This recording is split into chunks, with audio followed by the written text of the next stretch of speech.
Hello, and firstly let me declare my interest. So honestly, I sell UKTI sealants and around the world to waste management and other types of company. And I also have my own company designing websites. And this, of course, included making those for oko.com and okosales.co.uk. So I will be using those as examples. But that's not to say that they aren't applicable to any waste management company or indeed companies wanting to build a business-to-business website. So let's make a start.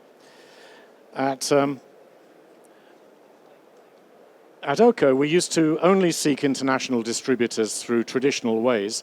We researched companies in different markets. We sometimes using UKTI locally to do the initial research work and to find us a shortlist. And it's not just because we're being hosted by UKTI that I say this is still an excellent method. So long as you are then prepared to go and do the follow-up work, the legwork, and actually make more than one visit in most cases to the countries concerned. So that approach works for more easily reached markets or more defined markets, but there are an awful lot of other countries out there in the world where the markets are less well defined and it's much harder to find the right distributors. There's poor data and it's very hard to know who to select and who to avoid. It would be insanely expensive to take a bespoke approach to every part of the world. Having said that, relying solely on website hits is essentially reactive. And it's still not the only route to finding good distributors. But it is a method that you cannot afford to ignore. Depending on your business, you may work with relatively small operators who have particular niche interests or specialities, and you're unlikely to find them yourself. Many small companies in other countries do not have a website yet, or they're in the local language and are hard to find. So you need to make sure that they can find you. Otherwise, you'll never know what opportunities you may have missed. So on your site, make it clear who you want to write in and call you, what type of business, and in what countries. Be prepared to list your current partners online and create links to them.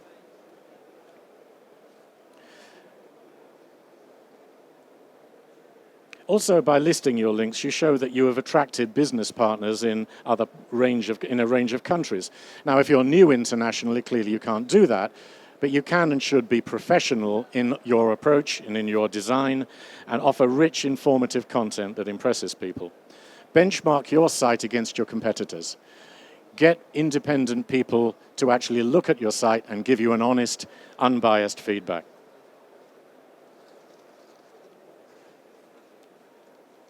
It's obviously desirable to have a network of distributors displaying consistent websites based upon yours, but that's very hard to achieve unless you're a major international brand. Check out the JCB distributors around the world, and they operate inside a common house style. But for JCB, this is normally their only product, their only brand. If your distributor also sells other products other than yours, they will tend to have a locally produced website that does not match yours. So try to agree on a section of the website or subsite for your brand, or at the very least a page, and then insist that they match your house style. You should have a house Bible, if you like, where you show your colors, your logos, and the style that you intend them to use. In our case, we worked with our main UK distributor, OK Sales Limited, on replacing their old non-compliant site with the one you see here. And as you can see, it follows the international house style, but it is simplified and is more customer-focused, and it includes an online shop. The template's been followed by others, like this Turkish example. Links with other firms are most important. And to you, inbound links are especially important and vital. As we'll see, Google is always assessing you for the importance of your site. And a key measure of importance is how many inbound links you're achieving from respectable websites. And until recently, it was possible to fake it by using so-called black hat methods, such as creating dummy sites and linking from them. But that sort of thing has been stamped out by Google, and I'm pleased to see, for instance, dubious tire sealant websites disappearing from the visible pages of Google. What is still very advisable and recommended is to give to get back. In other words, provide outbound links to people who you work with, shows where you exhibit, or organizations that you belong to, but ensure that they reciprocate and link to your correct landing page. That is the page where you want people to arrive so as to generate the best responses. So if you're promoting to waste managers, then make sure that you have a landing page that specifically deals with their needs and makes them interested enough to visit other pages. Your own site will be in English, but should it also be in other languages? You may think by studying Google Analytics that the English-speaking world is where the bulk of your website traffic stems from. But that is self-perpetuating. If people can't read your site, they won't even click on your listing. Yes, they might use Chrome's auto-translate feature, but it's not ideal, nor is a similar translation feature that you can provide yourself on site. According to your target markets, be prepared to produce mirror sites in other languages, the other major languages for your markets. OCO, for instance, is available in French, as we see, and we're working on other languages. So moving on to social media and Google AdWords, etc. Using social media for business is widespread, but it is controversial, and not all business people believe it works. And how worthwhile is it? Well, it depends. We at OCO only at present use LinkedIn with company and individual pages. It is the most trusted business site, and it has 17 million members in the UK alone. And I find that many foreign business people do connect to me through it. Within your sector, take a look to see if anyone has set up a LinkedIn group. Here's one that I found, for instance, in the waste disposal market. You can, for free, set up such a group, and you can be the moderator, giving you the opportunity to become the so-called thought leader in your sector. The other big opportunity is to search for people and connect with them. And if you upgrade to a premium account, you'll have access to these names and LinkedIn pages, and you can send messages to people, even if they're not in your particular personal network. You can select people by industry, by country, and other demographics. Twitter can be used to show people you're on the ball, if you are, by tweeting on current topics, and you can retweet items of general interest. But it is something that needs frequent action. Unless you're prepared to tweet a few times weekly, it can be fairly pointless. People will have no interest in following you, and if you have nothing to say. The biggest of all networks, of course, is Facebook, but for the business-to-business market, it's arguably the least important. Facebook is predominantly a personal, friend-based site, and its users can begin to resent business intrusion. Unless you're selling very funky products and services, you can look silly. And there are a few sadder sites than an unloved corporate Facebook page with a few dozen friends and no posts in the last year. That said, social media networks are growing fast and subject to rapid change, and there are some outstanding examples of B2B usage. General Electric is at the forefront with its universally acclaimed Badass Machines campaign that has generated a lot of interest and participation. Now, if you're in the business of running big, impressive machines, and many people here today are, couldn't you emulate them? International distributors and customers tell me that the brochures and independent tests that we send them are all good and fine, but they want to see the product or service in action on screen, who's behind it, what it does, and how you use it. Once you communicated with stationery, and that's what it was, stationery, just like your old website and emails. Now you need to move. You need video. Of course, YouTube and other social media are full of films of cute animals, but it's also a place for hard-headed business. Why? Well, consider that 59% of senior executives prefer to watch a video than read text. And if you're directly marketing a product or service with your video, then some 50% of viewers on average will go on to make a purchase. An explainer video uses animation techniques to sell you, inform, or tell your customers about how to use you to best effect. Less is more. Typically, 45% of viewers have left you after 60 seconds. We recommend no more than 2 minutes, and for most subjects, 90 seconds is sufficient to get the message across succinctly. At Hannon Digital, we make all flavours of explainer video. 2D animation. Sometimes we spice it up with 3D. Whiteboard can spell things out. And we might mix in photos and video clips. We'll take care of the scripting, the storyboard, animation, voiceover and music. And all at a price that will make you laugh out loud. Surely there's no need for further explanation. Let us quote you today. So I hope I've convinced you that you need video on your site. And when you do that, you need to create a YouTube channel, because I believe that YouTube is the most effective visual medium out there. And you will find that an awful lot of people will come to you for looking for how your product works, what it does, and to introduce your company. And having done that, of course, upload everything to your site, and then put it out on social media and on reblogging sites.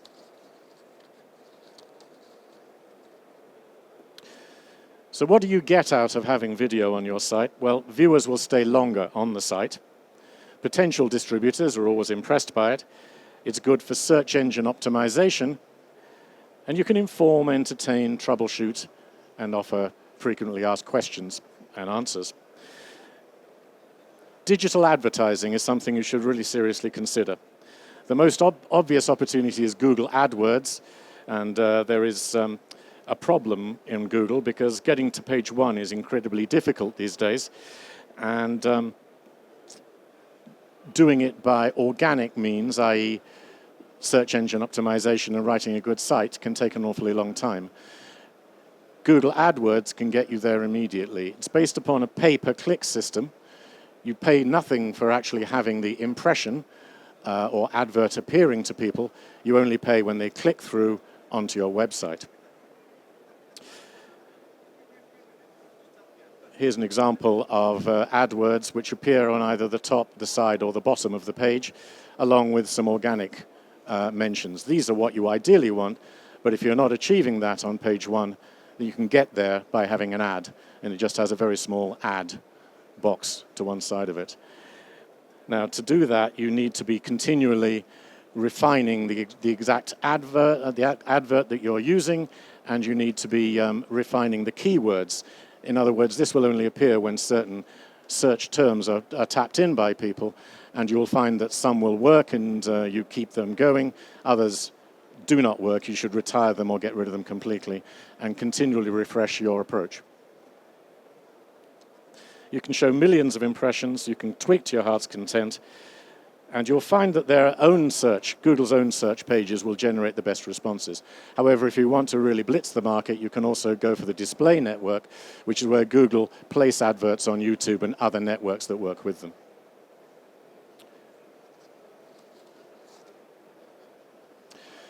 So looking good and being seen is all about the fact that you probably have a site already, and the question is it being seen? Are you getting enough views? And does it look good? The question is, are you going to use a bespoke CMS, contact management system?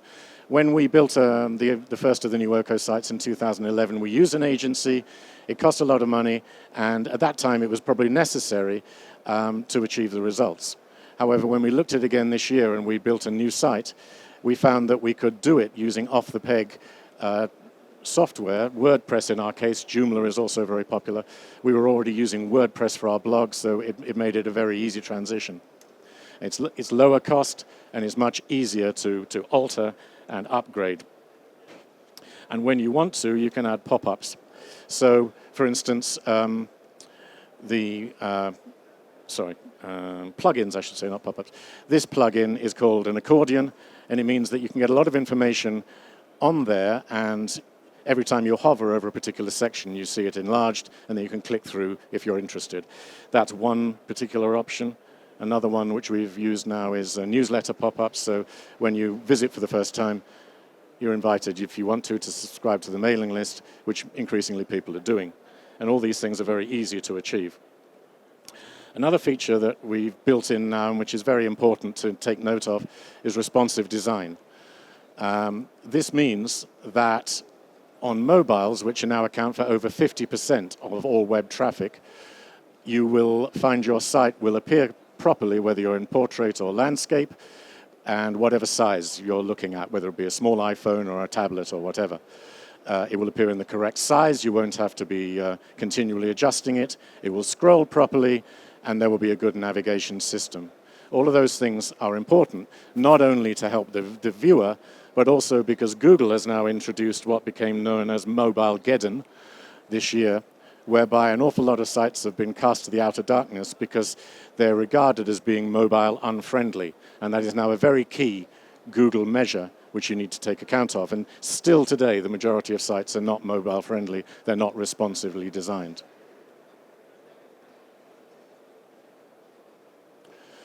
So how are we going to generate a higher volume of web traffic? Well, not long ago, email circulars were the most popular method. They've become less common due to spam filters and data protection. But if you have a private business email database on your contact management, your customer management system, then you should use it. And one way you can use it is sending out a newsletter, say quarterly, featuring news and recent articles. Provide links to it, to videos and blogs. And to enlarge your mailing list, generate a pop-up, as we saw just now, to encourage new followers. What about blogging?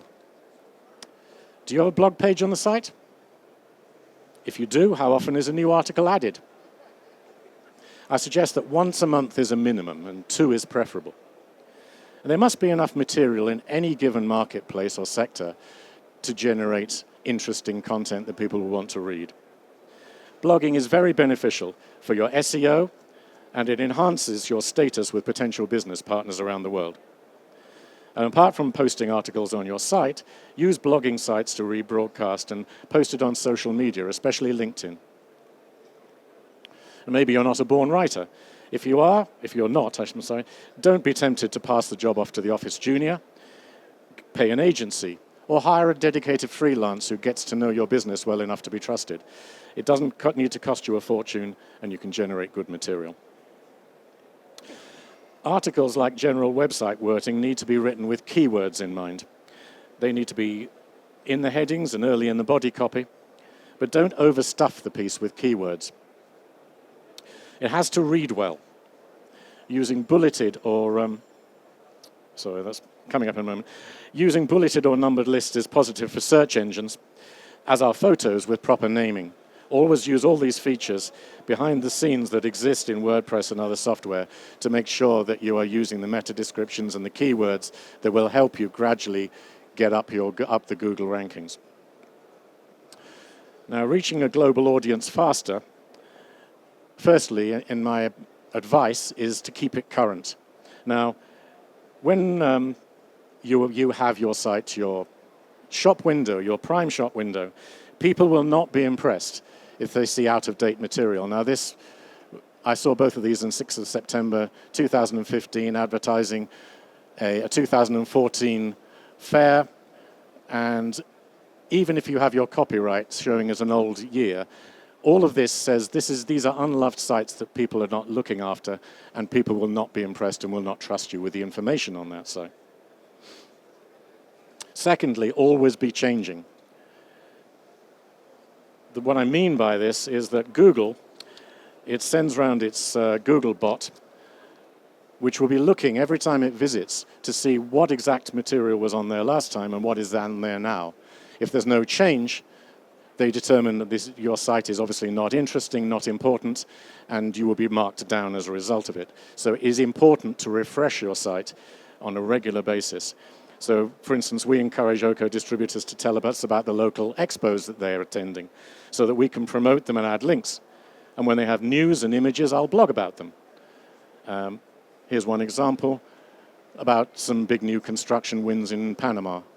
This sort of thing in our market, and I'm sure in your markets, goes down very well with distributors and potential customers. Many companies in a fit of enthusiasm when they build their site include a news page, but in the majority of sites I visit, they're either blank or they haven't seen a new entry in years. So I would stick to using the blog feature, in my personal opinion. To show yourself properly, you've got to bear in mind internationally that not people are reading whose first language is not English. So keep it simple. Don't overstuff it with technical information right at the top. In this example, we've put some simple bullet points in, and then when people want to, they can click on for further information, drill down, get application charts and other information, safety notices, etc.